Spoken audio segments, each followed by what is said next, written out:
everybody. Welcome back to Well, That's Interesting, the Every Little Thing Has a Story and Holy Shit, What a Story It Is edition. Today is episode 231. Let's talk about this curious case of cannibalism from 18,000 years ago and how Earth's mini-moon mystery was solved. It's more moon. My friends, I hope you're hungry. And by that, I mean I hope you're ready for a big old slab of history with a side of space travel and a generous scoop of mortuary and ritual practices. In the first half of the show, we're going to start by making a quick stop in southern Poland, where in the late 1800s, the very Polishly named archaeologist Gottfried Ozowski crawled into the mouth of an unassuming, random cave in the outskirts of a tiny country village of Mazich. Now, if you're a long-time listener of this show, then you know when someone wanders into a cave with any type of expectation, it just cannot compare to what's actually been lying in wait for thousands of years.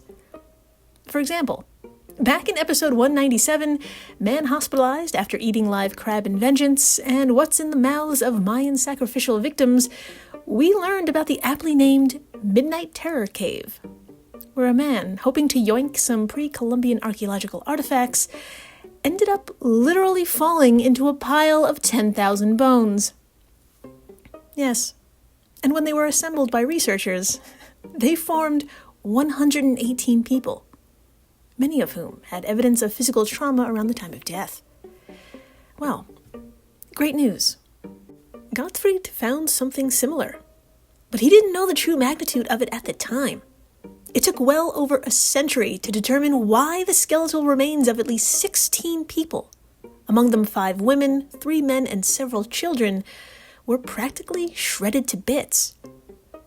My friends, we will go on a colossal forensic journey by an international team led by the Catalan Institute of Human Paleoecology and Social Evolution. We will look at the bones they looked at. We'll talk about the procedures these bones went under. We will meet the people of the time period who perished, and we will go over the theories as to why parts of their bodies ended up, in some cases, broken down to just 4 inches in length. Then after the break, we'll be dealing with celestial bodies, specifically a small near-Earth asteroid that didn't act very much like a typical asteroid. For you see, when it was discovered only late last year in August 1, it was unusually close. And when I mean close in terms of like space. It was 9 times farther away from the Earth than the Moon, which for you and I, that's about 2.1 million miles away. But again, for space, that's close enough where the object is sucked in by Earth's gravitational pull. And that means, too, after researchers from the very Marvel-named ATLAS program, an acronym for the University of Hawaii's Asteroid Terrestrial Impact Last Alert System, after they did some clickety-clack calculations, they figured out that this object would be sticking around and hanging with us and the Moon for several months before continuing its orbit around the Sun. And while NASA reported that the object will never be captured by Earth's gravity indefinitely, it was going to be our little harmless buddy for a while. And the press called it a mini-moon. But it wasn't actually a moon, and it wasn't exactly an asteroid we're familiar with. Those that slingshot their way across space from the asteroid belt, a region between Mars and Jupiter. So, what was it exactly? And where did it come from? Our friend is now gone, but in the few months it was around, beautiful NASA nerds were on it. We will dive into the amazing process of elimination the team went through to determine what this was exactly, and the answer will once again leave you looking at our moon and saying, damn, girl, you've been through a lot. In the meantime, hi, I'm Jill Chacha. And if this is your first time listening, welcome to the flock, my multi-dimensional business goose. To begin, I'm going to ask you to slip into your finest bustle and corset because I've dialed our magical horseless carriage, aka our time machine, back to 1883. We've landed in the Polish countryside of Mazich, where we have a date with the infamous archaeologist and first director of the Archaeological Museum in Krakow, Gottfried Ozowski. And for my fellow geographically challenged Americans who may be wondering, whoa, wait, we have a what now? With who? And where? If you thought that, don't worry, I've got you. Everyone please imagine Germany. Thank you. Move your eyes to the right, and there you'll see Poland. If you point to the southern border, you'll find Krakow. And if you move your finger up just a smidge, you'll see where we are standing right the fuck now, in the forests of Mazich. If you take that same finger and tap on today's post over at our social media stuffs, you'll find the impressive thick mustache of Gottfried Azowski. Yes, there he is. And there it is. And here are a few fun facts about our archaeologist. According to the wiki, he, quote, did not shy away from life's pleasures and became famous for saying that, quote, a good archaeologist should be like a good wine, a good cigar, and a beautiful woman, end quote. Now, I have to admit, I don't know exactly what that means. And although it does sound like Gottfried wasn't a workaholic, he certainly was, to a fault. Later in his life, his passion for excavating Eastern Europe would take every penny he owned. Gottfried simply couldn't say no to a hole. That's why we're here, standing at the mouth of a cave in Mazich, which would be one of 50 he poked his mustache into. But this one, boy howdy, it was the one that would shock the archaeology world even a century later. My equally impressive business goose, if you swipe past Gottfried's mustache, you will find the entrance to what is now known as the Mazika Cave. And honestly, by all outward appearances, it ain't that grand. It looks like just a cave. And for some of us, you might even have to duck as you walk in. That's how low the ceiling is. But it turns out, thousands of years ago, this little cave would be prime real estate. But I'm getting ahead of myself here. My friends, in the cave, Gottfried stumbled upon ancient remains of 16 people. But at the time of their discovery, it probably felt like way more. Their bones were shattered into pieces and scattered about. Put a pointy pin in this.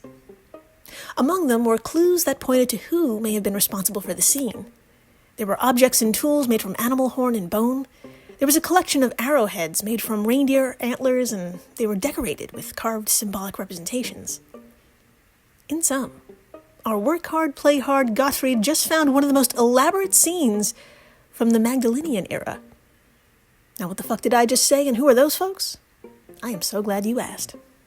A story spanning approximately 23,000 to 12,000 BCE long, what we call the Magdalenian culture, existed. Now, the Magdalenians, not to be confused with the Mandalorian, were a prehistoric society whose OG territories ranged throughout today's Western Europe, including France, Spain, and parts of Central Europe, including Italy. There's a handy map over at our social media stuffs if you'd like to take a gander. About 20,000 years ago, when imposing glaciers began to recede, these folks began to thrive. They were wildly successful at hunting red deer, horses, and other large mammals like mammoths, cave lions, reindeer, Arctic foxes, and hares, all present in Europe toward the end of the last glacial period. But what they're really known for is their art. My friends, drop whatever hideous thing you're holding and pick up your phone, head on over to our socials and tap on today's post. Swipe past the original territories of the Magdalenians and you will see an extremely brief collection of works that still inspire artists today. The first is an extraordinarily detailed carving of a European bison, and it's made out of a deer's antler. My friends, this was made 15,000 years ago and whittled with a tool that the person made themselves. The fucking precision, y'all, of these lines, I don't know what to say. All I know is that I can't do anything like that. Items like this have been found throughout caves all across the continent.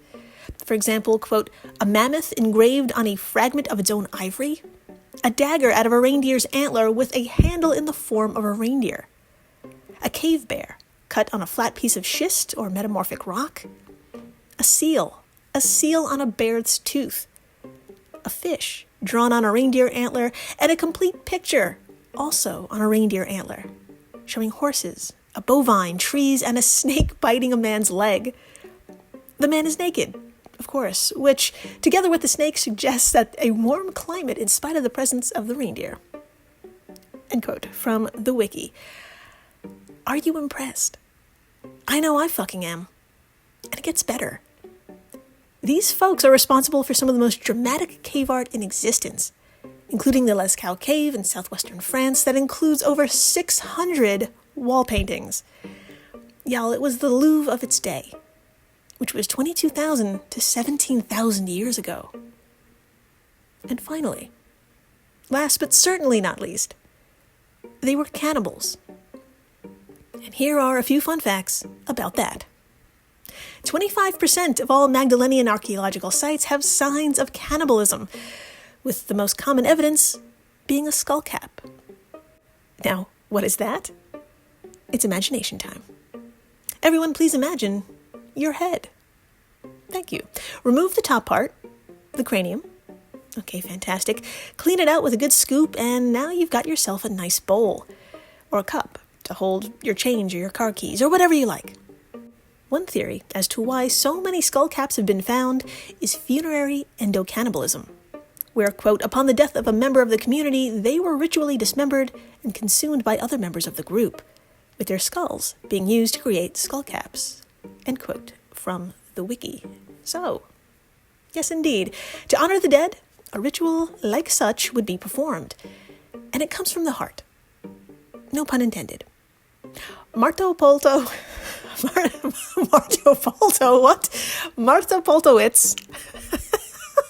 I'm so sorry, Marta. Marta Poltowitz Babik, an archaeologic. What happened to my skull cap? Marta Poltowitz Babik, an archaeologist at Rezau University and co-author of the new research we're attempting to get through, she said it best. Quote, so-called funerary cannibalism wasn't necessarily a symbol of violence. It could also be a symbol of respect and love, end quote, from an interview with Andrew Curry of Science.org.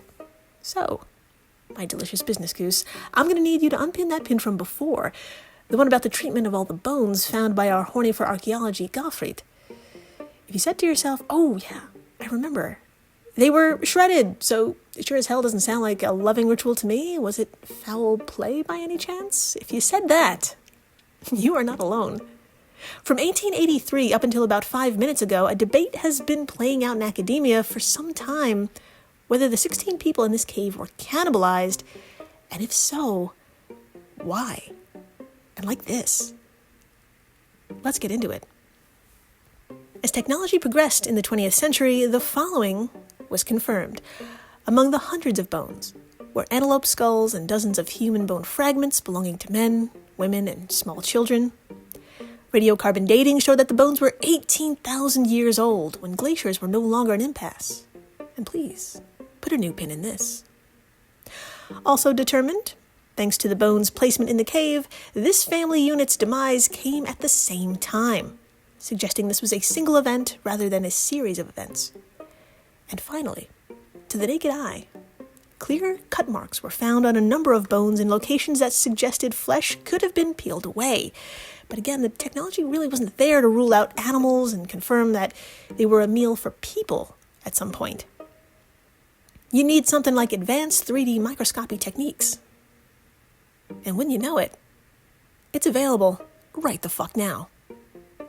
So, join me, will you, with Francesc Margenides, an archaeologist at the Catalan Institute of Human Paleoecology and Social Evolution, and their team, who are able to score some of those sweet, sweet bones from at least 10 people, including 6 adults and 4 children.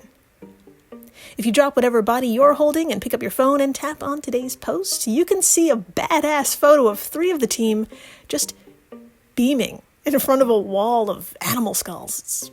It's kick-ass. Oh, and if you swipe past that, you'll see a remarkable close-up of a handful of the 63 human bone fragments that the team analyzed, some of which, fucking get this, were originally mislabeled as animal remains because they were broken into pieces as small as 10 centimeters, or just 4 inches. They actually came from femurs, collarbones, and the arms of people. And it was this team's job to find out what in the holy hell happened here. So, what in the holy hell happened here? Drum roll, please. Thank you in the back. 68% of the remains bore signs of human manipulation. 68%, aka cut marks and fractures that are in keeping with consumption preparations. And boy howdy, the aggressors really got in there. Quote, looking at 24 skull fragments, the researchers identified cuts made from scalping, defleshing, and removing of the ears and jaw. Additionally, fractures along the cranial sutures suggest that people were breaking corpses' skulls specifically to remove the brains. Yeah. Further evidence of butchering could be seen on the shoulder, arm, and leg bones. End quote from the aptly named Christina Kilgrove of LiveScience.com. That was brutal to get through. My friends, these men, women, and children were essentially broken down for their maximum nutritional value. Their brains, bone marrow, and muscles were specifically targeted thanks to their fat, calories, and other tasty things like vitamins, I assume. Remember, the Magdalenians were more than familiar with the human body. This wasn't the aggressors' first brain rodeo. They knew which parts to go after and how to do it safely. So why? Well, one might think, hey, you gotta do what you gotta do in hard times, but let's unpin that last pin from before. The one about glaciers receding. Turns out these weren't hard times. And the environment, the slow warming climate, was ever becoming more in favor for humans. The team then came up with a violent but not at all surprising theory. Quote, as thick ice sheets melted, vast new territories opened up to highly mobile human groups. The authors of the new paper suggest that cannibalism at Mazica might reflect violence associated with seizing territory, end quote, from Andrew Curry of Science.org. Seizing territory, my friends, a tale old as time. But there is a slight twist here. A DNA test was run on the remains as well. Even 18,000 years later, the team was able to determine that the people who were cannibalized at Mazica actually shared ancestry with people buried in the Magdalenian caves way back west. It's very possible that this 16-member family unit found this cave, made it their shelter and their home as they were migrating east. And then another group from the very same culture found them, leading to competition, quote, against their own kind for a foothold in a foreign land. Conflicts are often fierce, even between groups that belong to the same genetic pool, but are forced to resolve disputes through violence. End quote, said Antonio Rodriguez Hidalgo, an archaeologist at the Institute of Archaeology, Merida, to Science.org. Well, at least we don't eat each other anymore. That's a positive change, right? After the break, we are leaving Earth and bitey humans for space and a relatively tiny rock that took not one, not two, but several NASA agencies to figure out what the fuck it was. Space is difficult. And this next story shows the extraordinary lengths we go to understand it. When we're not eating each other, we get shit done. Next. Stay tuned. Ryan Reynolds here from Mint Mobile. I don't know if you knew this, but anyone can get the same premium wireless for $15 a month plan that I've been enjoying. It's not just for celebrities. So do like I did and have one of your assistants switch you to Mint Mobile today. I'm told it's super easy to do at mintmobile.com/switch. Upfront payment of $45 for 3-month plan, equivalent to $15 per month required. Intro rate first 3 months only, then full price plan options available. Taxes and fees extra. See full terms at mintmobile.com. This episode is brought to you by the Toyota Grand Highlander. From daily routines to life-changing adventures, the Toyota Grand Highlander is spacious, powerful, and ready to take on life's grand challenges. Advanced safety features and innovative technology give you confidence for whatever life throws at you. And it's available in a hybrid Nightshade Special Edition, which includes sophisticated gloss black exterior accents and 20-inch black alloy wheels. Learn more at toyota.com/Grand Highlander. Toyota, let's go places. And we're back. We are so back. And my friends, every time I mention a telescope or a NASA department, I want you to take a swig of whatever liquid you so choose, because today we're going to go through the roll call of people and things that helped figure out what exactly was spotted on August 7th, 2024. I'll give you a second to pour. Go ahead. Keep going. No, you're going to need more than that. Trust me. Okay, perfect. My friends, please join me, will you, at the University of Hawaii's Asteroid Terrestrial Impact Last Alert System, aka ATLAS, which means one of two things. One, we're in Hawaii, thank God, and two, you should have already taken a swig. But please, don't even think about putting down that glass. We are just getting started. It was here in August of last year, the Sutherland South Africa telescope did what it does best. It alerted the team of a near-Earth object. Although 9 times farther away from the Earth than the Moon at the time, for space, that is too close for comfort. And as such, the Marvel team you never knew you really needed, ATLAS, sprung into action. And yes, you should have taken another swig by now. And don't put it down. Just hold on to it. Upon the team's first review, this here object looked to be about 33 feet or 10 meters wide, and with some clickety-clack calculations, it was determined it didn't pose a hazard to Earth. But that didn't stop these hot-for-rock nerds from uncovering what this celestial body could be or where it came from. Dubbed 2024 PT5, the more the team observed its trajectory, the more they realized this was no ordinary asteroid. According to NASA's October 2024 press release, quote, because 2024 PT5 has a similar motion to Earth's around the Sun, the asteroid will linger as a distant companion of our planet for a few months. During this time, the object will never be captured by Earth's gravity, so while it's not quite a mini-moon, 2024 PT5 is an interesting object, and NASA has plans to track it with a planetary radar. Yes, my friends, whatever this was, it was close enough to be snagged by Earth's gravity for a brief several weeks before breaking loose to carry on with its orbit around the Sun. And that planetary radar, by the way, that was the Goldstone Solar System radar near Barstow in California. Part of NASA's Deep Space Network, it was to track the object during its closest swing around us, which happened just this past January, where it was 5 times as far from Earth to the Moon. And this paragraph counts as 2 swigs, by the way, and if you think that's a lot, just wait. Anyway, with PT5 so tantalizingly close, Teddy Carita, an astronomer at Lowell Observatory in Arizona, swig, and lead author of the study we're chugging right now, they hitched up their pants and got to analyzing. But to do so, he and the research team would need even more doohickeys, so if you're low on your beverage, now is the time to refill. For real. Get this. They used observations from the Lowell Discovery Telescope, swig, and the NASA Infrared Telescope Facility at the Mauna Kea Observatory in Hawaii, another swig, and they did this to dissect the spectrum of the reflected sunlight off the object's surface.